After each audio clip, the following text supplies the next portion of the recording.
Good afternoon, everybody, and thank you for coming to the library today. I'm Jeffy with the Reference Department, and it's my pleasure to introduce you to the Alzheimer's series that we're hosting here at the library. I have brochures with the upcoming series on the table, some information from the Alzheimer's Association of Middle Tennessee, examples of the books in our collection, the memory kits for using with people to jog their memories and stimulate discussions, as well as some information about our monthly Alzheimer's Caregivers Group and another local organization that's meeting here in Williamson County. We have guest speakers monthly during this series, and today it's my privilege to introduce Lynn Wood, who comes to us from the Mental Health America of the Mid-South organization. And I do so appreciate your donating your time today. You're very welcome. It's my pleasure. She is a caregiver support coordinator and a certified dementia specialist. So I hope you'll all join me in welcoming her to our series and to our library, and I hope you enjoy her presentation. Yay. Thank you so much. I'm a walker. I'm a walker and a talker, but all my notes are way over there. So I might not walk very much. I am Lynn Wood. I'm with Mental Health America of the Mid-South, and I'm a certified dementia specialist, certified dementia practitioner.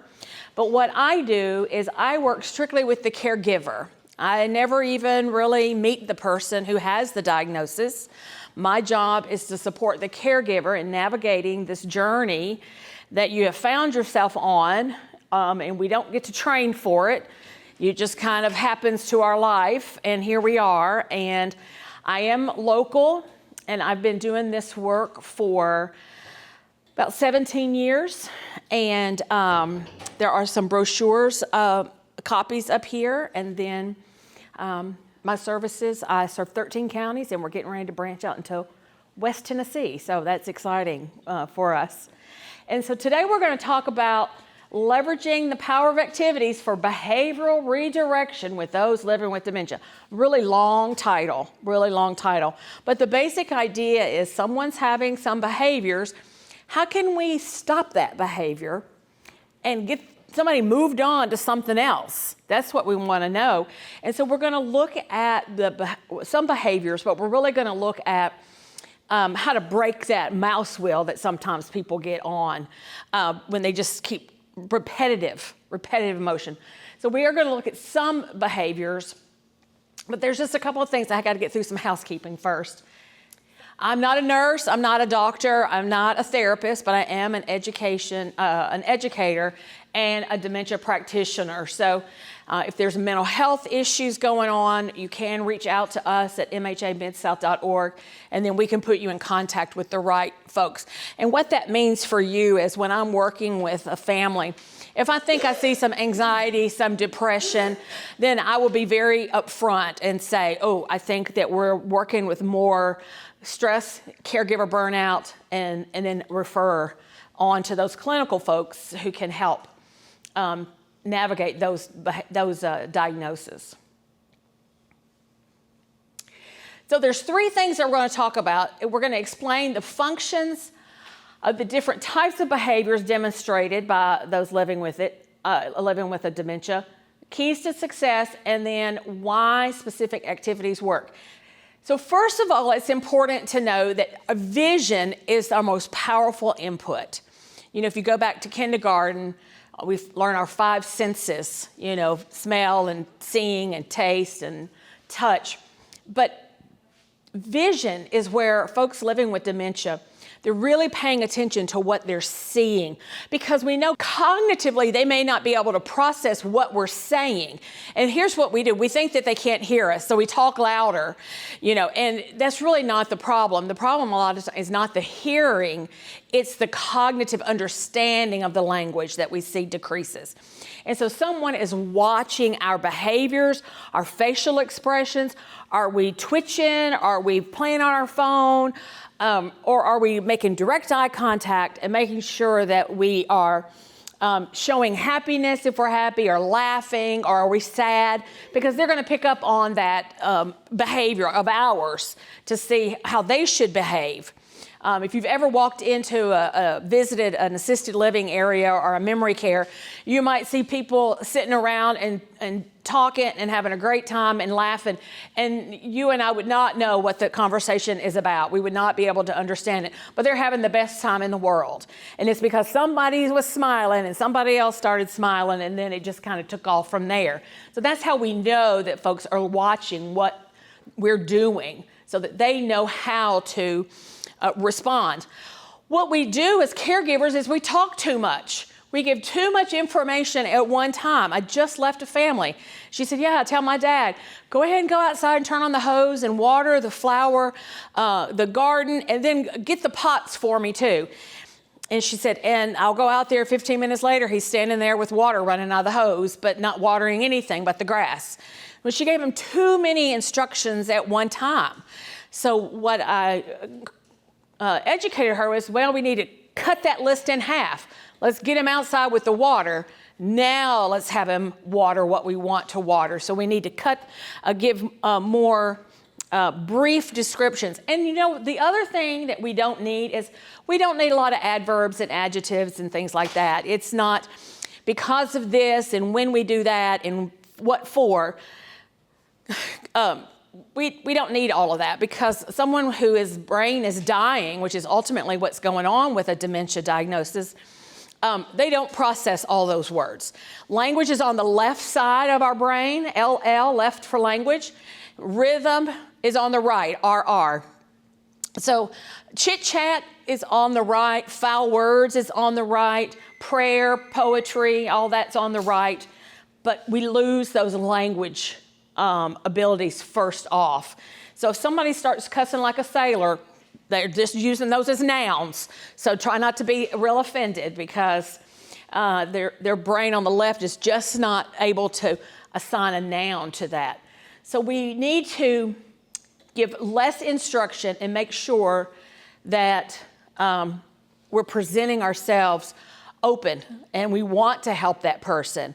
You know, if we're not in a good place, and a lot of times the behaviors that happen with someone is because the caregiver themselves is not in a good frame of mind to be caring. We see this a lot with professional caregivers, and they've got 8 or 12 families that they have to deal with and change and shower and then charting and all of that. And if they go rushing into one room after another, it's going to get people agitated. So we have to really educate our caregivers. They need to be calm and be prepared, and you as a family as well. Make sure you're in a good frame of mind in order to deal with whatever task is coming up. And if you're not in a mindset of dealing with it, then take a step back, give yourself a second, and then reapproach. There are meanings behind behaviors. Did you even think about that? That there are the behaviors sometimes, there are meaning behind that. So we look at the types of behaviors, and something as far as hitting, temper outbursts, wandering, maybe it's they're bored. Maybe they have to go to the bathroom. Maybe they're hungry. Maybe they're in pain. And this is going to be their way of communicating to us that something's just not right. Something is not right. Something is a little off. Now, this is just the percentages. But you know, if your loved one is hitting you, it doesn't really matter that I can tell you that it only happens 32% of the time. If it's happening in your house, then that's, you're not going to believe that. If you'll see that the demanding and the critical, very high, and our temper outburst. What happens is at a certain point, someone who is living with Alzheimer's and dementia, they know something's not right. Something's just not right. I could do a lot of things, and now I just can't. Or I could get up and initiate and get going, and now it seems like I'm just treading water. I'm not, and it just really makes people angry. I mean, wouldn't it make you angry if you got up tomorrow morning and you were like, well, now I know I'm supposed to eat, but what am I supposed to have? How do I make my bowl of cereal? and so we just see some anger. Typically, though the percentage is high, it doesn't last long. Unfortunately, because we've moved on through that early stage of recognition that things are just not working the way that they used to work in my brain, and so they've moved on. But we do know that some of these behaviors could be trying to tell us something.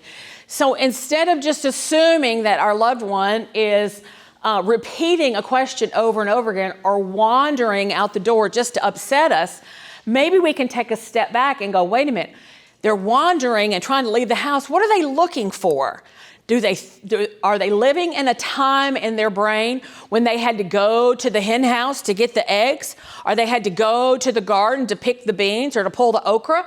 Because then maybe that's why they're wandering outside, because they need to go gather their lunch. Or were they raised when they were an older, a working person? Was there a freezer outside that had all of the meat? I mean, I've got a freezer in my garage. So if I get older and I start wandering into my garage, it would be kind of common or okay to think, oh, maybe she's looking for the ground beef out there, right? So why are they wandering? We do see boredom. And folks, I hear this a lot with, well, mom just sits there. She just watches TV. Okay, she's not watching TV. She's sitting in front of the television, but she's not cognitively processing what's going on with the television. So we need to have activities ready to combat the boredom. It doesn't do us any good to say, oh, hold on 1 second, honey, let me go get you something to do, because the moment is right now. So let's have activities and things ready for them so that we can just put something right in place. There are certain communities that I have trained before in memory care settings, and what we do is I teach those folks to just have activity baskets and bins just out and about. Somebody can just wander into an activity. We'll come upon a jewelry box or a tackle box, and there will be things in there for that person to start fiddling with or rummage through. And that's a great activity, rummaging through junk drawers and sewing baskets and things like that. I mean, you want to keep your loved ones safe, but so you don't want pins and needles, but you can get Velcro and lots of different fabrics and things like that to give them something to do. And then the way we say that is, honey, can you help me? Mama, can you help me? Daddy, I've made a mess of this. Because everybody wants to feel needed. Everybody wants to have a purpose and to know that they're contributing to the household. So how can we introduce that to our loved ones? And that's just a simple subject. I've made a mess of this. Can you help me? And, I've gone to many a day stay programs where I don't know anybody, and I was trying to redirect somebody from trying to get out the door. And I said, but before you leave, will you help me? Oh, sure. What do you need me to do? And I walked them right away from the door and took them to the room where they were supposed to be. I don't know what he's supposed to be doing. I was just a visitor. But I got him away from the door. So we can redirect just that simple word, honey, can you help me? And we have to know how to communicate. Less is more. Keep in mind that it's audio. They lose the audio. They're watching the visual. They're watching the visual to see how you're looking. If you approach somebody correctly, if you come at someone with a nice laid-back attitude, prepared for whatever might happen, you're not stressed or whatever, it can be a nice little dance. It can be a nice little tango. Someone, just like I can lead somebody away from a door, not even knowing who they are or who they belong to or anything like that. But just how did I approach it? But if I had walked in, where are you going? You can't go there. No, hold on. Well, let me get you away from that door. Then everything's going to explode, right? Because why am I trying to keep you captive? And that's going to be where that person's brain might go, because we already have seen suspiciousness. You're poisoning me, you're holding me against my will, you're stealing all my stuff, you're trying to lock me away. And are we including them in the household chores and giving them still a say and a purpose? So it can be a nice little dance if we come at them with openness and patience. And that's a hard word when your loved one maybe is not making it to the bathroom on time, or is only chewing some of the food and then spitting some food out. I mean, there's some really odd behaviors out there, and it's a hard job. And if you're doing it, I commend you. But if you need help, there's help out there for you. So that's something like this, the support group, asking for the help. You know, I'm local and my services are free. So how can I help you? How can I assist you with making decisions or knowing how to go to the next thing, so that you know you're not walking this journey alone. And you're not. Look around the room. You can have a support group right here just by turning around and going, I'm a caregiver and my name is Lynn. And then, you know, go from there. So you're not alone. You're not alone. So how do we approach? I tell you, you have to approach. Approach is key. You have to do it with a great attitude. But how do we do that? Well, we approach from the front. And we don't want to do something to the person. We want to do it with the person. And dementia robs skill before strength. And about this time, you guys are all sitting there going, but the title of this thing was activities. I haven't heard one activity yet. What's this lady talking about? She's doing everything but talking about the activities. But if we don't know how to communicate, if we don't know how to approach, if we don't know how to initiate that, then it doesn't matter if you've got 100 activities set out for somebody to do. If you just walk up and just hand it to somebody and turn around and walk away, that does nothing for you. So stay with me. Hold on. We're going to get there. I promise. We're going to get there. You don't want to just reach right in and touch somebody and just put something on there. We use this with activities of daily living, bathing and dressing. I had a gentleman one time, you might have heard the story. I tell this story often when I teach. But it was her grandfather's shower day. And she called me and she said, my grandfather cannot go back to the memory care where he was because he was combative. And I said, well, tell me the story. What happened? Well, it was his shower day. And at the time of the altercation, there were 4 people trying to get Granddaddy's pants off because it was his shower day. And when the first person couldn't do it, and they called him back up, and then he became agitated, and they called in more. And I looked at the granddaughter and I said, well, if 4 people were trying to get my pants off, I'd fight. Would you not all fight if 4 people were trying to come and get your pants off you? That gentleman did move in, and what happened was this community where he was at, they were not trained on how to do an approach. So the caregivers were wrong. That gentleman moved in with us. We never had one issue because we trained our caregivers on how to approach from the front. I am so sorry that you sat on the front row because you are going to be my guinea pig now the whole time. You approach from the front. You make sure you're in their eye level. You don't come around from the side because our older adults lose their peripheral vision. So then if you walk around to the side and I just sling my hand and hit you, that's not the person's fault who has the diagnosis. The caregiver did not approach the right way. So you have to know what the limitations are. And hand under hand is a tool that's used in a lot of communities. And when I work one-on-one with families, I can teach this, but it teaches you how to feed, adjust clothing, maybe brush teeth, comb hair, but you're giving the loved one the sense that they're doing those tasks. But maybe they've lost that skill of squeezing the toothpaste on the toothbrush. But we can use your hands as the skill and then let them do the hard motion of the brushing. And then how do we remove our hand in that way? So it's very important to keep in mind, even when we get to the activities, the idea is to do it with them, not to them. So positive physical approach, and that's what I'm talking about when I say a good approach. We want to pause at the edge of the public space. Listen, COVID did wonders. We were able to do training video-wise. How many now do telehealth doctor visits?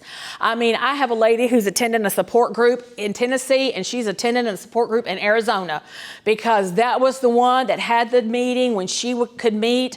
And now, even though the world's opened up, she's like, no, those are my people now. So, and COVID taught us public space, personal space, and private space, right? Can I continue to use you? Can you stand up here for me? Just stand right there and put your hand out. Public space. I mean, how many times did they tell us, 6 feet apart, 6 feet apart, stay apart? This is it. We're social. We can be engaging in a conversation, but I'm not going to catch anything.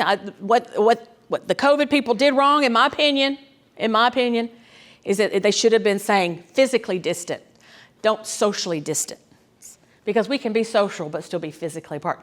So this is public space. Now, if she takes my hand, she's invited me in. So now I'm coming into personal space. And if I need to even get closer to her because I need to do hand under hand care, then I'm going to come right here. And now I'm in private space. But if I just worked right in and just came right into you, well, how you doing? Then she's going to back away from me. That's just the natural instinct. So you want to approach public space, offer your hand, and if they take your hand, see, she did it without even knowing. If you get that hand, even with a stranger, then you've been given permission to get into their personal space. Because if she didn't want me in her personal space, she's not going to take my hand. Does that make sense?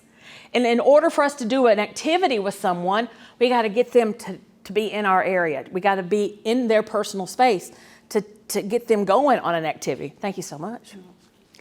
We want to greet your person by name, and this is important. When we're communicating, call your loved one by what you call them. If it's your wife, then it's, sweetie, honey, ladybug, whatever your name was for your loved one. If it's a parent, you want to still say dad or mom. If it's a grandparent to your adult children, they still need to say granddaddy or nana or whatever. We want to keep those boundaries of what that relationship is. Even though they're adult children, they can still say, my son's 36, and it's still granddad and nana. But the reason why this is important is because my ex-mother-in-law, she does have Alzheimer's. And my son, my ex-husband, lives in Arkansas. My son is close by to her. And so there's been a couple of times when he has gone over there and she has said, Tony, will you come in here and help me? Well, Tony's the son who's in Arkansas. So my son called me and he said, I don't know what to say. I don't want to correct grandmama because you didn't raise me that way, but what am I supposed to say? And I said, well, you're supposed to say, I haven't seen Tony lately, but your trusty grandson Jarrell is here. Let me help you out. So he's fed her some hints on getting her the idea of who is in the house and how all the relationships match up. So that's when I say greet the person by name. Call them the name that you always call them. Even if grandmama is still grandmama, even though I'm not married to her son anymore. But it's who I am in relationship to the son, my son, so that she keeps all of us together. So keep that in mind if there's ex-wives and children and things like that. Shake hands to maintain that and get that hand under hand, move to the side, keep eye contact. Again, all of this is communication because our person is looking at us to see what we're supposed to do next. Where are you going to take me? Where do I need to go? And if your loved one has a behavior of shadowing, do you know what shadowing? They're following you from room to room to room, right? Do you know why they're doing that? They trust you. They're safe with you. You're their person. They're not doing it to annoy you. They're doing it because if I'm with you, then everything's okay. If I'm with you, then I'm not going to get lost. And if you don't know where I am, then I might not know where you are, right? So sometimes if you could just look at it like they just know that I'm their person. And it makes it a little bit easier. And then one of the activities, if your loved one is a shadower and you just really need to have 5 minutes alone in the bathroom, outside the bathroom door, give them a book to hold. Give them a purse to hold. Give them a jar of pickles. Can you hold this for me? A broken brain can't do two things at one time really well. So it's not going to hold the jar, but try to wonder where you're doing and where you're going and how long you're going to be gone. They're going to hold that jar. And let's face it, men hold purses. All the wives, even right now, my husband, I will give him my purse when I go into a dressing room to try on a dress. Or at church when I'm carrying out flowers. Right? Your purse does not match your shoes, Kevin. Well, it's not supposed to, but it matched Lynn, so there we are. So we want to make that connection somehow and wait for that acknowledgement. But that's a good activity right there for someone who shadows. If you need a minute away, just have them hold something for you. Hold my place in this magazine. And you can get about 5 minutes for yourself. If you are meeting someone for the first time and you're going to start an activity, make sure they know how you know them. When was the last time you and I were both at Vacation Bible School? Was it last year? It was last year. I think you taught the 4th and 5th graders. We're giving that person a lot of information so he can put pieces together so he can know how I'm supposed to know you, right? And that might have been too many words, but he heard Vacation Bible School a year ago, right? So we want to make sure that we're being supportive with our communication. And sometimes words don't work, but you can guide somebody in making a connection with someone on their shoulder or right underneath their elbow is a very self-assurance feeling to someone that I'm not too far away. I'm right here. Somebody's right here with me to help me out if I need help. So sometimes words don't work, but you can use motions. What time is it? Are you hungry? Are you cold? You want a jacket? And we can use demonstration to get to get to where we want to be. And sometimes we can pick up on specific problems that somebody might be dealing with when we're making those connections, because we can pick up on different gaits. Somebody's gait has changed with them walking. Maybe they're stammering. Maybe they're not, their balance is off. Their equilibrium is off. We can learn a lot about somebody just by being open to the environment instead of just looking at it as one more chore I have to do with my loved one. And that's where my program comes in as a caregiver support person. My job is to say, how can you take some time for yourself? How can this journey that you're on be a little bit easier, even if it's just easier for 5 minutes every other day? Maybe that's 5 minutes than you've had over the past 2 months. Then that feels like a whole vacation for you. But activities, do you know why they work? Because the brain can't do too many things at one time. If we can give them a bunch of playing cards, 2 decks even, or 3 decks of playing cards, and put them in a baggie, and then go, I have made a mess of this. Will you sort these for me? Bam. Activity. They're going to sort the backs by color. Don't be ugly. And give them 2 different blues, So you want to make sure there's really good, distinct coloring. But they work because somebody wants to be successful. They want to feel needed. They want to have a purpose. And if I've made a mess of it, and honey, can you help me? They've got a chore. They've got a chore to do. Look how happy she looks. I love this person. I don't know who this person is, but I love her. She's so happy. And look at what her activity was. Maybe she's a Meemaw. Meemaw, can you help me put these in the right spot? Right? And so it's just an outlined piece of thing with a roller and a tennis brush, a tennis ball and a paintbrush and a fork. And she looks happy doing an activity. In order to have successful activities, we have to know your whole person. You have to know, what did your person do for work when they were in the job? Were they a farmer? Were they a truck driver? Were they the post carrier? Post carrier, is that a word? Mailman? Mailman? When did they rest? You know, I had this one lady, or one gentleman, and his day and night was mixed up. He wanted to sleep during the day and be up prowling at night. And we could not figure it out until we had a conversation with the wife. What was his job? He drove a truck at night. Well, no wonder. So who has to change now? Not him. The staff at the community had to make sure that he had snacks throughout the night and he had tasks to do. So, and then they slowly got him to where he wasn't going to bed at 6 a.m., but he never really got to the whole go to bed at 6, get up at 6. His day and night was always. But we needed to know, when did he rest? How did he care for himself? How does your loved one, what are the hobbies? Were they a deacon in the church? Did they craft? Did they whittle? Or your grandmother or your mother, were they a knitter or sewer? What was it? Did they care for the babies? What did they do? What did they do to fulfill themselves? We talk about love language now and filling our tanks and all this. What did our older adults do before they knew there was such a thing as filling up their tank? But they did something. My dad, he's 84, and he goes to the barn. He doesn't really do anything. He just tinkers. We all know that word. What are you doing? I'm just tinkering around.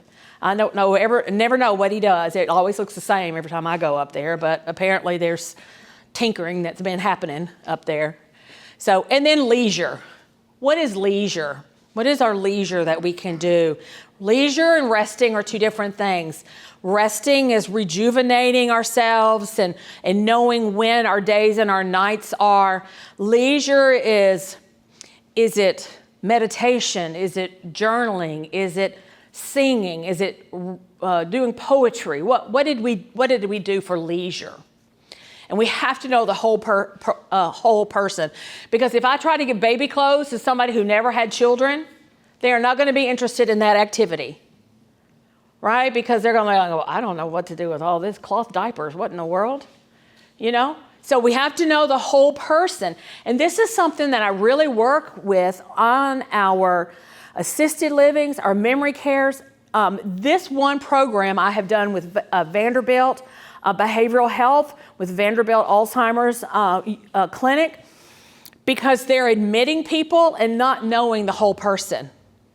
So then that person is there to get treatment, but they don't have a clue who that person is, and they're trying to get them engaged in activities that have no interest to them. So I am systematically trying to change the whole medical industry, that when someone's admitted, we need to know what their work was and what their leisure was and what they did self-care. Just like I'm also trying to bring back letter writing. So if any of you get a letter from me, I'm just trying to bring, I'm now the card writer of our church. And I said, and they love it. And I got a card back recently. I was like, oh, this is so fun. So I'm trying to bring back letter writing. Everybody has a purpose. What was their purpose? There was a gentleman one time at a memory care. Every morning he got up, he got a paper, he'd go and sit down at the breakfast table, have a cup of coffee, and then we had a little work area for him. It was a desk, and it had an adding machine, and it had time cards, and then he would go to his little desk area, and then he would read the paper. He wasn't reading the paper, but his behavior that he had done for so many years. And so that was his purpose. And then he'd start fiddling around with the adding machine and the time cards because that was what his work was. So we made that environment amenable to him and what his work was. We had baby high chairs and bassinets and things like that for our mothers who worked in the home and raising the children, so that they still, and that they had silverware to clean, and they had baby clothes to fold, and they had socks to match and things like that. So knowing the person's work, and then how do they take care of themselves? Again, how did they do that? Was it getting their toes done, or was it tinkering in the barn? Leisure is the fun stuff, and it can be passive or aggressive. What is leisure to me may not be leisurely to you. But knowing this about your loved one, so put yourself in this mindset, in your loved one. And you can know the stuff about yourself too, and write that down. So the next person who comes in and has to take care of you, they're already ahead of the game. Right? You're having to figure it out, but if you learn the stuff about yourself, I've got books where you can write all this stuff down. So if something happens to you and you need to be cared for, somebody's already going to know about you because you've already written it down, and that's just paying it forward. And then that resting and rejuvenating ourselves. So there's several different ways. This is one of my certifications, TIPA Snow. And Alzheimer's Association has stages 1 through 7. Mental Health America, we have early, middle, and late. And TIPA has gems. The idea being that somebody should just be more than a stage 3. They can be an emerald, or stage 7, end of life. They can be a pearl. They're very contracted, but there are still activities that we can do with each level. So this is an app that you can get. You can also go online. Her stuff is free, where you can watch YouTube videos. Her TEPA, T-E-E-P-A, Snow. If you download her app, then she's going to say emeralds, going, time travel, and she's going to have activities and ideas for you, right? Communication techniques, some behavioral things that you might need to watch out for as someone's going from one to another. What it is, if you look up TIPA Snow activities, she hawks her wares. She does sell some, but she kind of goes through something like PVC pipe for our men. She gives a demonstration that takes strength, not skill, to hook those pipes in together. That's something that you can buy pretty inexpensively at a hardware store and cut that down and have some elbows, and you can have them piece it together and then pull it apart. There's some things like balls that have a handle on them, but it's good for throwing. And the whole idea is to say, this looks childish, but they're soft on the hands. This takes more strength than what I've got. You're really helping me if, again, how are we communicating it? What I mean by being prepared is when your loved one is exhibiting a behavior, when they're shadowing you right there, or they're having a hallucination, or they're accusing you of holding them hostage, that's not the time to say, now let me think of an activity that I can get you involved in. That we need to have the activities ready, so then you can say, oh, I'm so sorry that you feel that way. If you could help me with this, and I'll go and check on when you can leave here, right? So it's all just giving us time.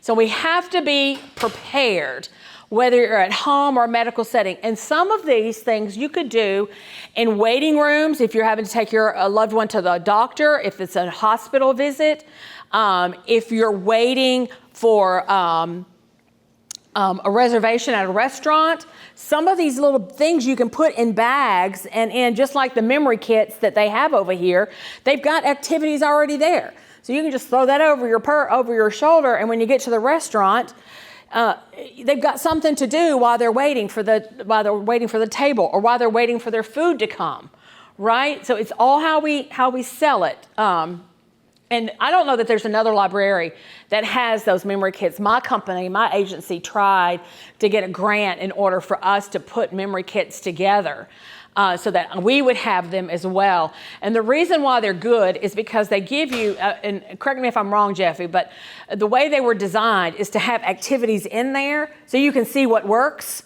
before you go out and spend money on it. So it gives you some ideas. And you don't have to go and buy brand new stuff. You know, you can get stuff at thrift stores or at yard sales or whatever, because they're not wearing the clothes, they're just folding the socks, right? They're just matching up or folding the handkerchiefs or whatever. So we have to be prepared. And so when we build activities, again, it should reflect on the whole person. What did they do for a living? What was their leisure? What was their resting period? What was their fun stuff that they like to do? And have activities that based around your person. And then we get started. You can put things in bags, baskets, or boxes. Boxes could be jewelry boxes, hat boxes, tackle boxes. Now, obviously, if you're going to use a tackle box and you're going to have this as an activity, you don't want hooks in there, right? But you can have fishing lures, you can have bobbles, bobbers. But some of those lures are rubbery things, you know, or little feathers. So you could have stuff in there. And could you organize this? You could do hat boxes that have jewelry in there, or gloves, and they could match all the gloves up, or have different pieces of material where someone could then just feel the different material on their skin.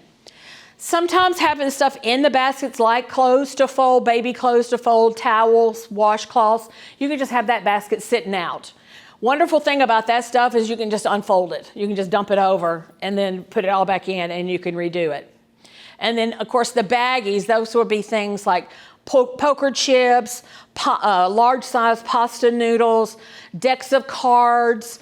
I had this one, my husband collects baseball and football and cards and hockey and all that stuff. And I said, I need some of these cards for activity when I worked at a community setting.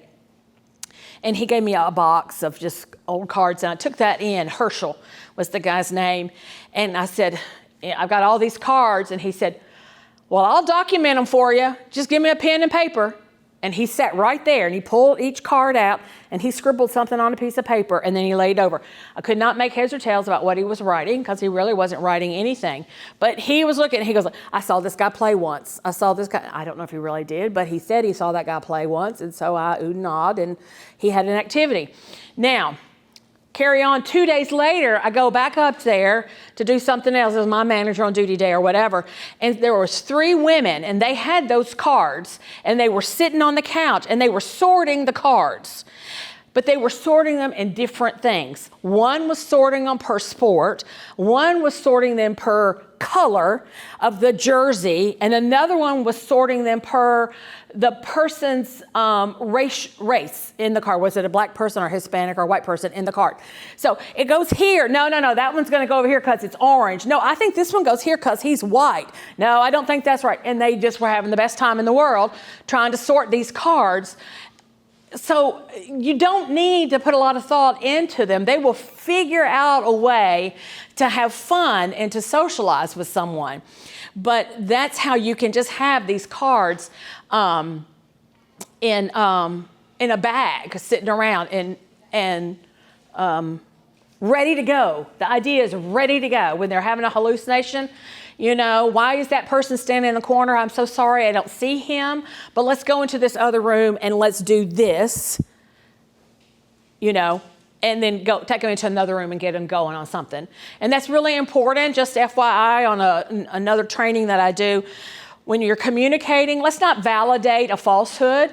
If they're seeing a hallucination in the corner of the room, please don't say, oh, I see that guy too, and he's so scary. Right? We don't want to. We want to validate that what they're feeling and what they're seeing is real to them.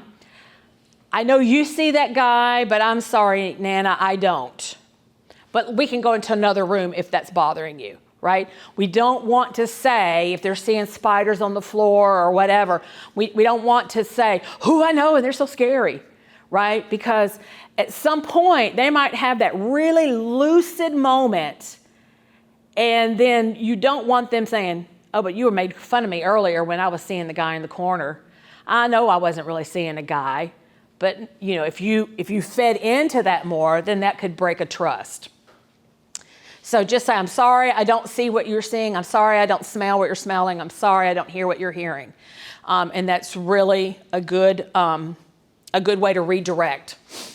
So early stages, let me tell you, junk mail is the best thing. Have your neighbors collect junk mail, every advertisement that's coming in from everywhere, and put it in an envelope and say, can you help me tear this up?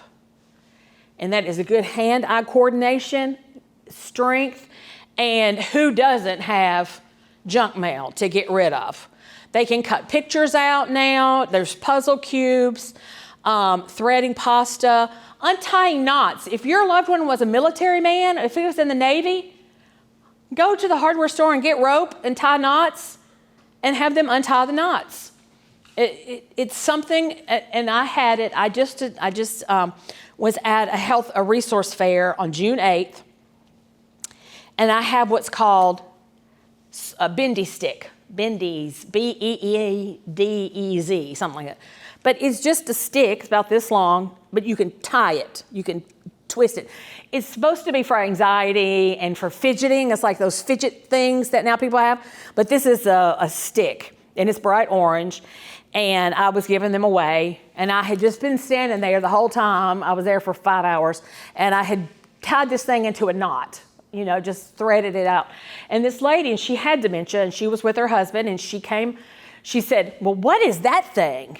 And I said, I'll tell you what that thing is. That thing's been driving me crazy because I can't untie it.